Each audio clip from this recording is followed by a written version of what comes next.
You want to talk about this here because this is totally disgusting, fam. This is totally disgusting. Go ahead. So, according to Reuters, the U.S. weighs measure in response to Iran fuel shipment to Venezuela. So the U.S. is basically trying to starve them out. Put the boot on the neck. Yeah, sanction them, starve them out, and it's unfortunate. And one of the few people that has been covering this, actually, I wanted to read his tweet, but I don't think it's here, is Max Blumenthal. He has been on of course on this, like, white on rice, and he basically, it says the United States is considering measures it could take in response to Iran's shipment of fuel to crisis-stricken Venezuela. A senior official in President Donald Trump's administration told Reuters last Thursday. It has a high degree of certainty that Venezuelan President Nicolas Maduro's government is paying Iran tons of gold for the fuel, the official said, speaking on conditions of anonymity. It is not only unwelcome by the United States, but it's unwelcome by the region, and we're looking at measures that can be taken, the official said. So, I mean, this is just another power play. I mean, these people came out, the people who confessed that Donald Trump sent them to go and try to start another coup in Venezuela. And Venezuela is really well organized when it comes to their departments. It's a poor country, but these people were protecting. There were people protecting the sea. There were people protecting the land. They all communicated right away. They were able to target these people. Yeah. I mean, they had a whole system set up.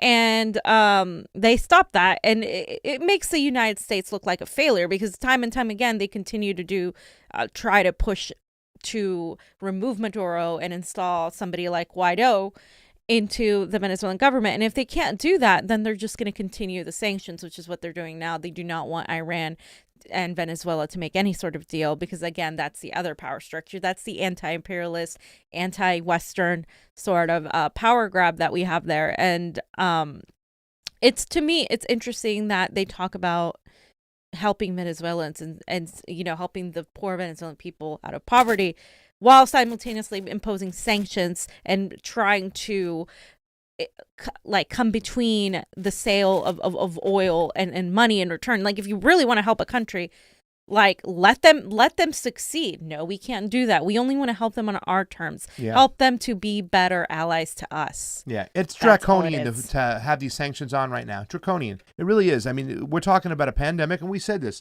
If they're infected, it infects us. We have to treat this globally.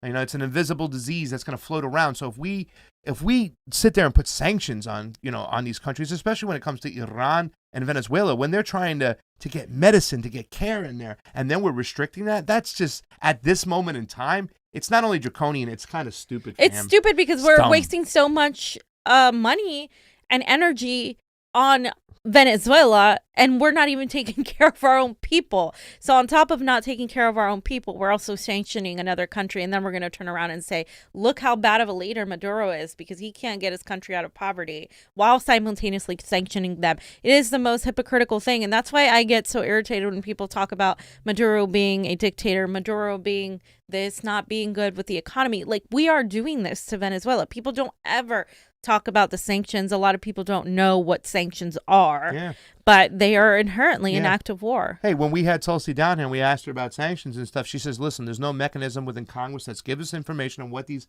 sanctions actually do.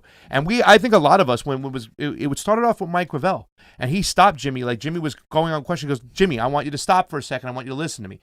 Sanctions are an act of war. And then we all started repeating that. The Max Blumenthal, it's like, oh, what are these sanctions doing? We started looking into that.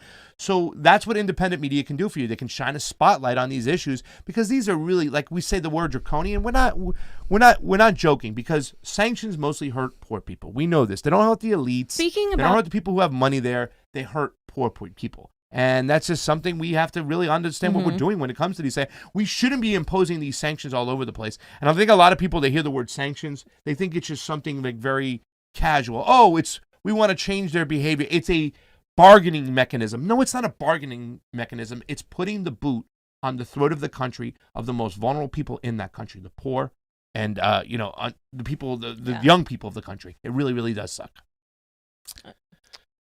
And And I just hate like how people like even routers turn this around and say, oh, Venezuela is in desperate need It's so because stupid. of what occurred under Maduro. All of this is, I mean, I'm not saying Maduro was perfect and that he, but the sanctions we have imposed on this country and on countries like Venezuela have absolutely been the number one factor in maintaining them in economic disarray. And even amidst that, they provided housing for their people. They provided money for their people. People are They loyal. provided a rent-free.